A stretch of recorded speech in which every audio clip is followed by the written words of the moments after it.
a couple of days ago, the Inquirer ran a story that appears to directly involve you. Sabi ng Inquirer story that the DILG has directed the regional offices and supporters to continue gathering 2 million signatures to back amendments to the Constitution. Yung cha-cha, the only difference now is that from physical signature campaign, it's now being done online. Online.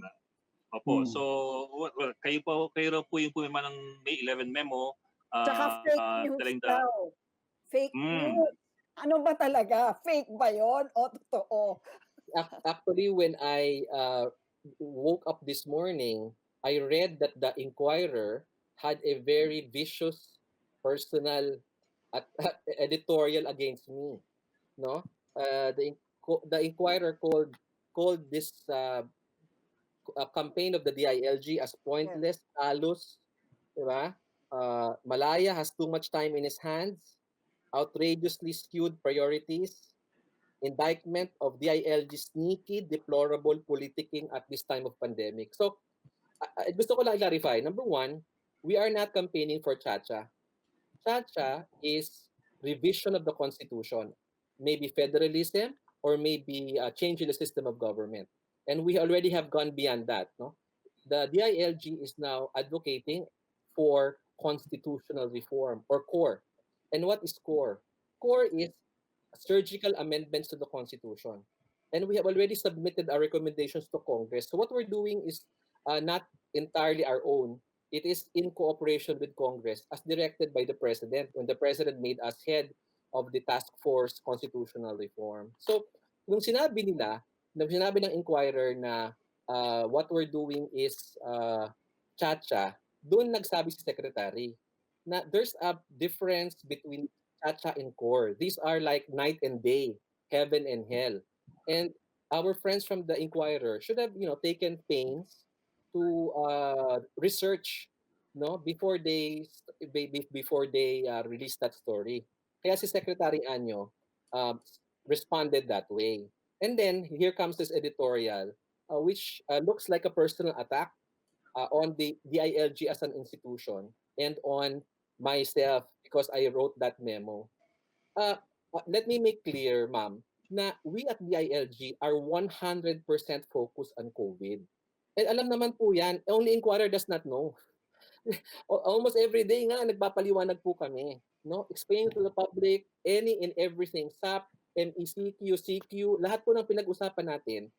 From January up to now, all we do is core. All we do is COVID. But going back to core was our campaign prior to COVID, and we did set a target of 2 million signatures. But because COVID na, wala na. So our CSO partners asked us if they could do online signature campaign, and we allowed them. So the CSOs are the ones doing the online signature campaign. What I do not understand is what is wrong with doing an online signature campaign on an issue which is fundamental to the Filipino people. Like, we're all Filipino citizens here. We have a stake on the Constitution. So what is wrong with discussing amendments to the Constitution when in fact the goal of core is regional empowerment? And the pandemic today has shown that if we have uneven regional development, government suffers, because if NCR, for example, is hit by a pandemic, the entire country goes to a standstill. Usec, unfortunately, we don't have that much time. But if I could just interject very quickly to the question of what's so bad about that, it's not so much that as I think the timing, because it's sort of contradictory to what you said na we assure you we are 100% focused on COVID because yan lang dapat talaga pinagtutuunan natin ng pansin ngayon. And then on the other hand, any indication that we're talking about anything else, and among other things, the Constitution, it is a distraction, isn't it? No, I don't think so. Because it is the mandate of the ILG to push for this. It is our mandate. No, it was given to us by the President when in his persona, the President issued a memorandum circular making us the lead agency. Congress appropriated funds for it. So it's part of the role of the ILG. Now, if we were spending all our time just doing core, to the detriment of our anti-COVID efforts, then you can call us, di ba? You can call our attention. But is this online signature campaign by our CSO organizations affecting our performance? I don't think so. If it starts affecting our performance, then the public or whoever can, di ba, can criticize us, no? Kasi Pero sinabi niyo raw kasi na back burner muna. exactly. Diba?